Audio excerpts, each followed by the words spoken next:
Este sábado se realizan los funerales del matrimonio Luxinger-Macay, que murió este viernes por un ataque incendiario. Para profundizar en este tema nos acompaña en CNN Chile Domingo Namoncura, director del programa de Derechos Indígenas de la Fundación Chile 21. Además también fue exdirector de CONADI. Así es. Bueno, lo primero que me gustaría es, un poco tomando las palabras que entregó hace algunos instantes el ministro del Interior, que señalaba que efectivamente aquí estábamos frente a actos terroristas, que había una organización detrás, que recibían instrucción, que tenían recursos. ¿Es así, según su opinión, estamos frente a actos terroristas en lo que está sucediendo en la Araucanía? Yo suscribo plenamente la declaración del Instituto Nacional de Derechos Humanos, que es un organismo del Estado, que ha señalado que no están configuradas las condiciones para aplicar la ley antiterrorista.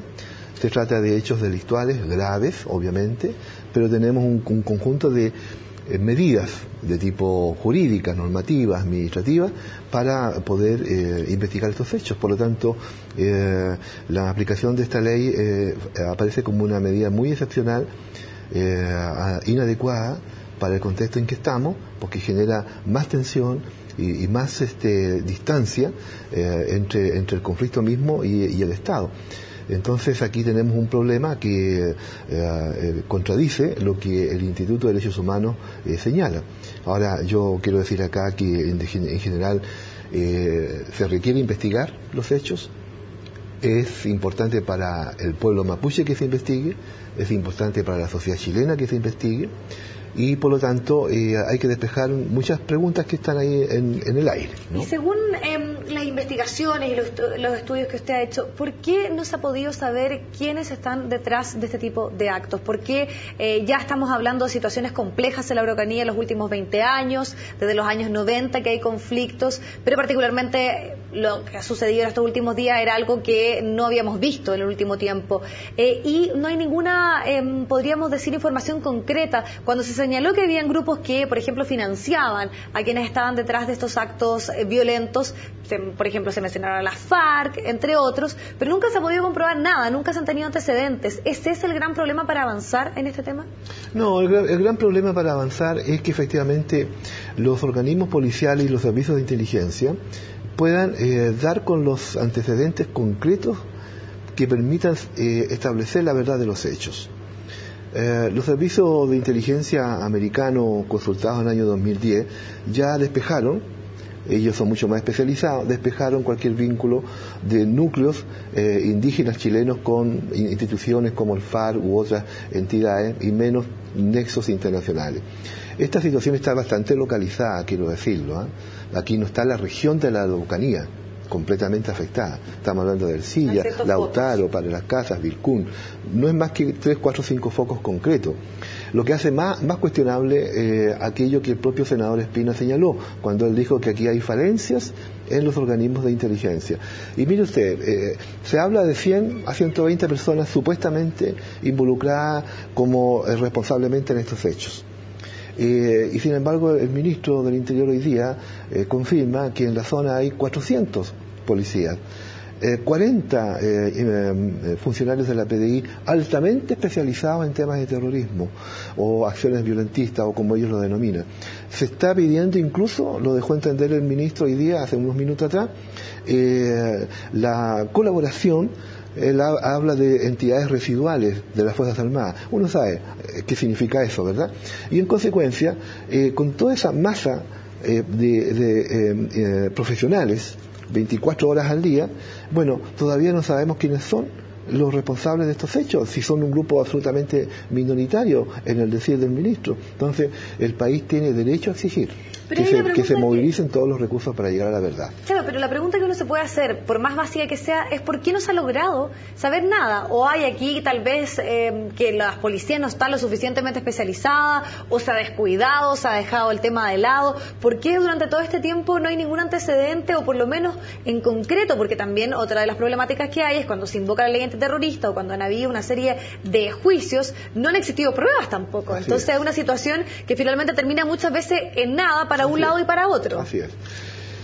Yo no tengo una respuesta así técnica y política precisa, solamente puedo juzgar los hechos. Los hechos están indicando que aquí hay, como bien dijo Sandra Espina, falencias en estos servicios de inteligencia, pero existe la obligatoriedad de llegar a un resultado, y si esto no ocurre, uno podría pensar que entonces lo que está ocurriendo es que se están cruzando muchas variables en la actuación de estos grupos. Entonces, despejemos una pregunta.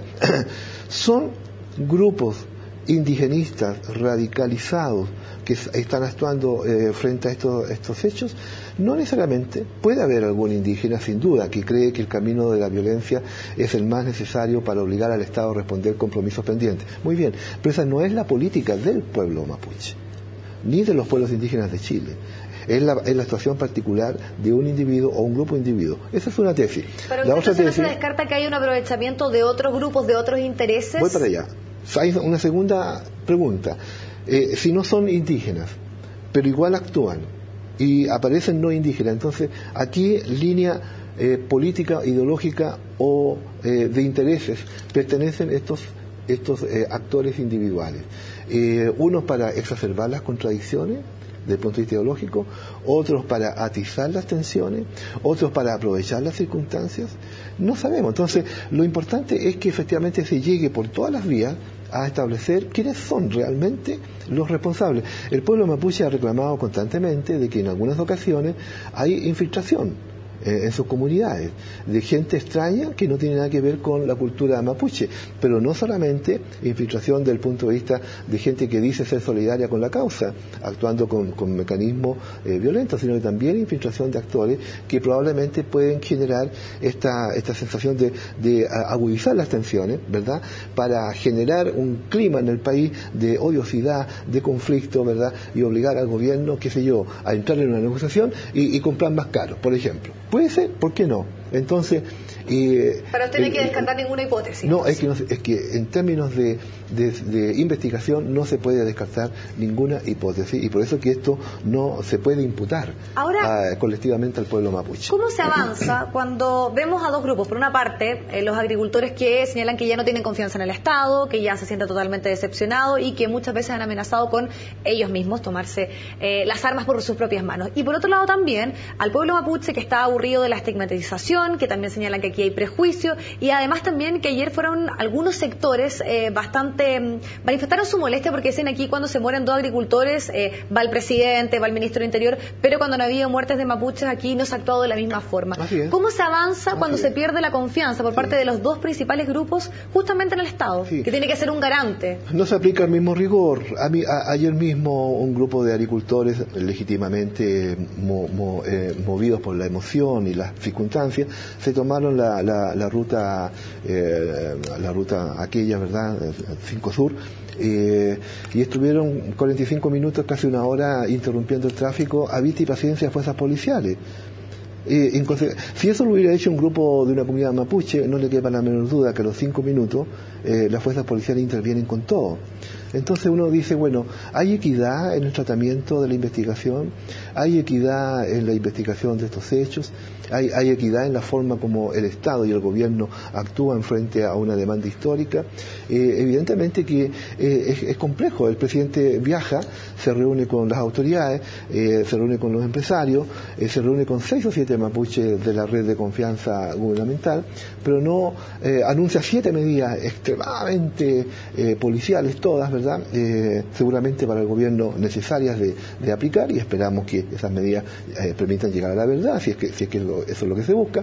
Pero entre ayer y hoy, entre el discurso del presidente Piñera en Temuco y la intervención de Chadwick recién ahora, no hay ni una sola mención, y yo escuché con cuidado al ministro ahora para decir lo siguiente, por ejemplo, bueno, estas son las medidas, estas son las 7 iniciativas de tipo policial que hemos aplicado y esperamos que todo eso ayude a descubrir la verdad. Bien, pero eso es una parte del problema. Y lo que yo quiero decirle ahora al país como ministro del Interior y jefe del gabinete es que nosotros queremos establecer un camino político, queremos recuperar las recomendaciones que el Estado ha hecho para resolver estos problemas, que vamos a abrir los diálogos necesarios, que vamos a cumplir con los compromisos contraídos con el pueblo mapuche, que vamos a ayudar a despejar la deuda pendiente.